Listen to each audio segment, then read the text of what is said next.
RS power మీడియాకు స్వాగతం.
Highway mobile 7 ఇన్ఛార్జిని.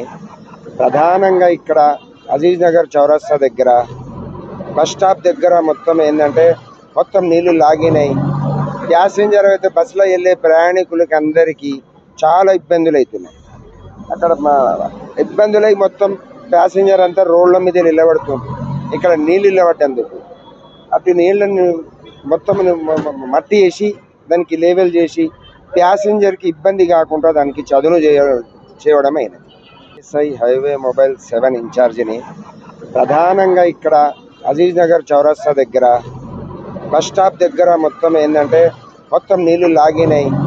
Passenger అయితే బస్సులో వెళ్ళే ప్రయాణికులకి అందరికీ చాలా ఇబ్బందులు అవుతున్నాయి. అక్కడ ఇబ్బందులై మొత్తం ప్యాసింజర్ అంతా రోడ్ల మీద నిలబడుతుంది. ఇక్కడ నీళ్ళు నిలబట్టేందుకు అటు నీళ్ళని మొత్తం మట్టి వేసి దానికి లేవెల్ చేసి ప్యాసింజర్కి ఇబ్బంది కాకుండా దానికి చదును చేయడం అయినది. అంతే. Thank you. నేను రాజనగర్ ఆర్ఐ ట్రాఫిక్లో పనిచేస్తున్నాను, అడిషనల్ ఇన్స్పెక్టర్గా. ఈ మధ్యలో చాలా భారీ వర్షాల వలన రోడ్లు చాలా గుంతలు ఏర్పడ్డాయి. జనాలకు రాకపోకల వల్ల చాలా ఇబ్బంది అవుతుంది. కాకపోతే మేము చిన్న సాయం చేయడం వల్ల ఈజీగా ట్రాఫిక్ మూవ్ అవుతున్న ఉద్దేశంతో జస్ట్ ఈ రోడ్డు మీద పోయే హెవీ వెహికల్ కూడా ఇబ్బంది అవుతుంది. అందులో మట్టి తీసి ఆ ఓనర్స్ రిక్వెస్ట్ చేసి మట్టి తీసుకొని ఆ గుంతలు నింపి కొంచెం జనాలకు కొద్దిగా జర్నీ చేయడానికి ఈజీగా అవకాశం కల్పిస్తున్నాం. ఆ చిన్న సాయం మేము చేయగలుగుతున్నాం. ఇది మా ఆఫీసర్లు ఇన్స్ట్రక్షన్ ప్రకారం మేము చేస్తున్నాం. ఇది థ్యాంక్ యూ అండి.